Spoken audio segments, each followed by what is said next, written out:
Bienvenue à toutes et à tous dans cette petite session supplémentaire concernant la console et les mises à jour qui ont eu lieu fin décembre sur l'environnement AWS. Tout simplement, on a des fonctionnalités qui disparaissent et d'autres qui apparaissent, à savoir que cette petite vidéo est là pour vous montrer justement ces différences. Donc on perd les raccourcis qui se trouvaient en fait au centre en haut. Ici désormais on a un champ de recherche beaucoup plus large et qui se retrouve être accessible en permanence. Donc ici vous allez pouvoir y accéder avec Alt S. Si vous avez cette barre qui disparaît, eh bien il suffira d'utiliser Alt S pour l'incanter. Désormais vos raccourcis qui étaient à cet emplacement eh bien se retrouvent déplacés et vont s'appeler désormais des favoris. Alors vous avez les éléments récemment consultés bien sûr, mais sur le côté gauche vous voyez vous avez des petites étoiles qui apparaissent à côté de vos services et donc vous allez pouvoir sélectionner voilà, les raccourcis vers vos services préférés et du coup ils vont apparaître ici dans les favoris. Donc si vous fermez votre menu et que vous allez vous balader, eh bien sachez que voilà, ils seront toujours disponibles. Également, le champ de recherche est agrémenté désormais de 4 retours de résultats. Si je cherche le service IAM, eh bien, je vais avoir un contexte de service, de fonctionnalité, de documentation ou de marketplace qui intègre la chaîne de caractères que je viens de rechercher, donc ici IAM.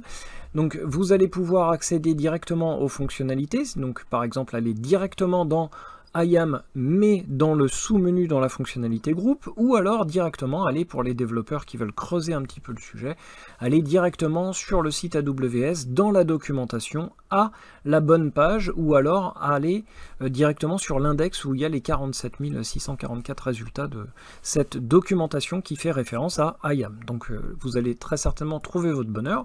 Et également on a une nouvelle fonctionnalité qui est Cloud Shell. Ici vous avez une nouvelle icône qui apparaît qui va vous permettre justement d'accéder à un shell basé sur un navigateur. Donc vous avez une sorte de mini instance, une nano instance qui tourne en permanence.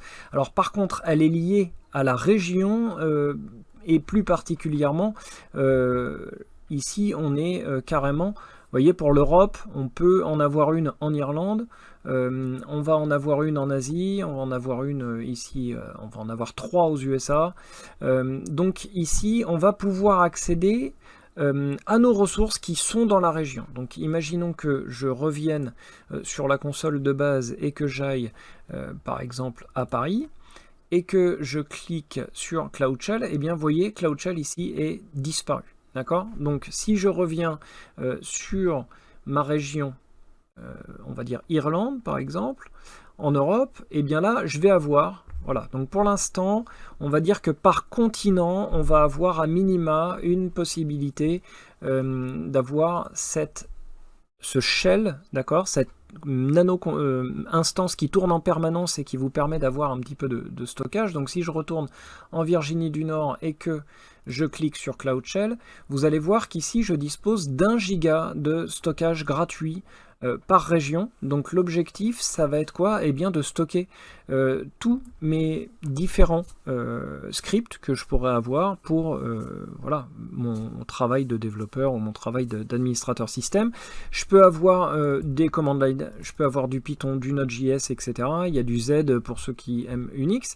Et du coup, voilà, vous allez pouvoir sauvegarder vos fichiers et vos paramètres directement. Donc ça se comporte comme ça, c'est un shell tout simple. Vous allez par exemple pouvoir faire un AWS S3 LS et puis lister, voilà, par exemple tous vos compartiments S3 dans une région particulière. Voilà, donc c'est tout. Je voulais juste vous montrer ça concernant la mise à jour de 2021 pour la console AWS. Donc pour ce content, je vous retrouve dans la session suivante. Pour les autres, je vous dis à très bientôt.